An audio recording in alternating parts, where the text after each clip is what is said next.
Hello friends, यदि आप विदेश जाना चाहते हैं तो आपके पास होना चाहिए पासपोर्ट, क्योंकि कोई भी कंट्री पासपोर्ट देखकर ही आपको वीजा देगी। और पासपोर्ट बनवाने के लिए आपके पास होने चाहिए ओरिजिनल डॉक्यूमेंट्स। एक तो एज प्रूफ, दूसरा एड्रेस प्रूफ। एज प्रूफ में आपके पास होना चाहिए 10th का मार्कशीट या बर्थ सर्टिफिकेट, या स्क्रीन पर जो लिस्ट है इसमें से कोई एक। और एड्रेस प्रूफ में आपके पास होना चाहिए या तो आधार कार्ड या बिजली पानी का कोई बिल, या जो लिस्ट में जो दिए गए हैं डॉक्यूमेंट्स, इनमें से कोई 2 डॉक्यूमेंट्स आपके पास ओरिजिनल होने चाहिए। अब मैं आपको ऑनलाइन अप्लाई करने का प्रोसीजर बताता हूं। सबसे पहले आप passportindia.gov.in की वेबसाइट खोलें। चाहे तो आप गूगल में लिख दें कि अप्लाई पासपोर्ट ऑनलाइन।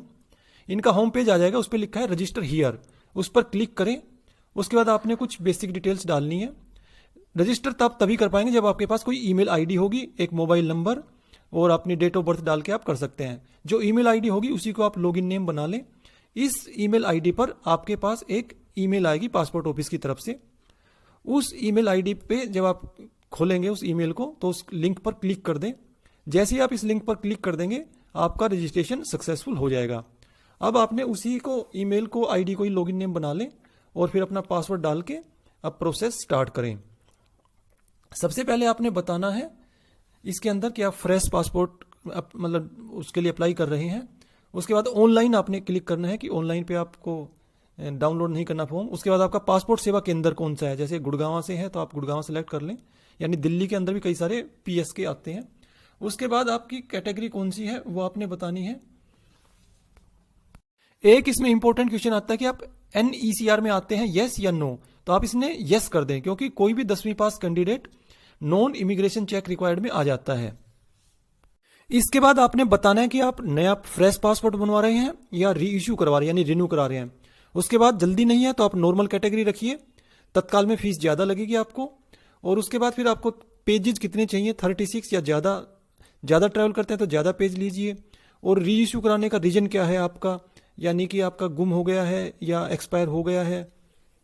यहां पर एक बात का ध्यान रखें कि जो आपकी 10th की मार्कशीट में या बर्थ सर्टिफिकेट में जो स्पेलिंग है वो सेम होनी चाहिए एग्जैक्ट।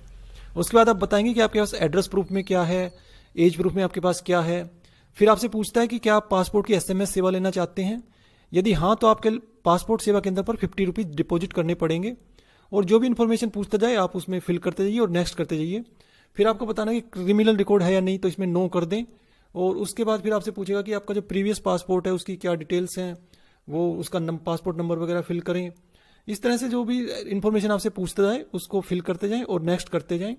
लेकिन एक बात ध्यान रखें कि फॉर्म को सबमिट करने से पहले ये सारी इन्फॉर्मेशन चेक कर लें, क्योंकि एक बार आपने सबमिट कर दिया फॉर्म तो फिर आप इसको चेंज नहीं कर पाएंगे। आप इसको बीच में भी सेव कर सकते हैं और उसके बाद इसको कंटिन्यू कर सकते हैं दोबारा, यानी कि आप लॉगिन कर लें तो जो जहां पर आपने छोड़ा था सेव करके वहीं पर आपको मिल जाएगा। जब आप डिटेल फिल कर देंगे तो फिर आपको अपॉइंटमेंट शेड्यूल करना है अपने पासपोर्ट सेवा केंद्र के साथ, यानी कि जो भी आपके नज़दीक पासपोर्ट सेवा केंद्र है वहां पर आपको फिजिकली एक बार जाना पड़ेगा। तो उसके लिए आपको वही कंटिन्यू करें अपनी एप्लीकेशन को, और किस डेट को आप फ्री हैं उसमें ग्रीन कलर में अवेलेबल है, इन पे आपको ये सेलेक्ट कर लें। यदि इससे आपको नेक्स्ट डेट चाहिए तो आपको वेट करना पड़ेगा, एक डेट आगे बढ़ती रहती हैं ये। और उसके बाद अपने कार्ड की डिटेल्स तैयार रखें, क्योंकि जैसे ही आप शेड्यूल करेंगे अपॉइंटमेंट उसके बाद आपको पेमेंट करनी पड़ेगी, नॉर्मल केस में 1500 रुपीज़। और जैसे ही आप पेमेंट कर देंगे तो फिर आपका यानी कि फॉर्म कंप्लीट हो गया है, एक प्रोसेस आपकी कंप्लीट हो गई है।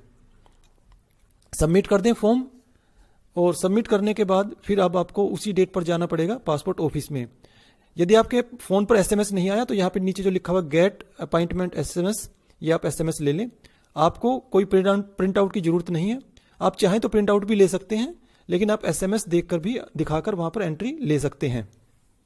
आपको कोई फोटोग्राफ अपलोड करने की जरूरत नहीं है, ना कोई फोटोग्राफ लेके जाना है, ना ही कोई डॉक्यूमेंट्स आपको स्कैन करके अपलोड करने हैं। सिर्फ आपको डिटेल्स इंफॉर्मेशन डालनी है।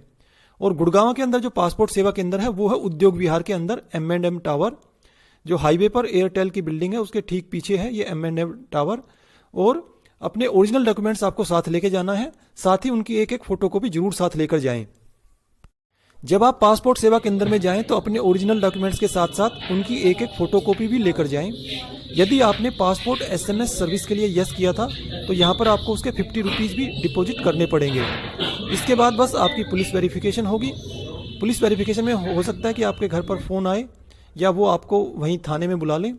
पुलिस वेरिफिकेशन के बाद डाक द्वारा आपका पासपोर्ट आ जाएगा। आप उसकी स्टेटस भी ट्रैक कर सकते हैं ऑनलाइन एप्लीकेशन नंबर को डालकर। उम्मीद करता हूं दोस्तों ये जानकारी आपको पसंद आई होगी। Thank you, thanks for watching.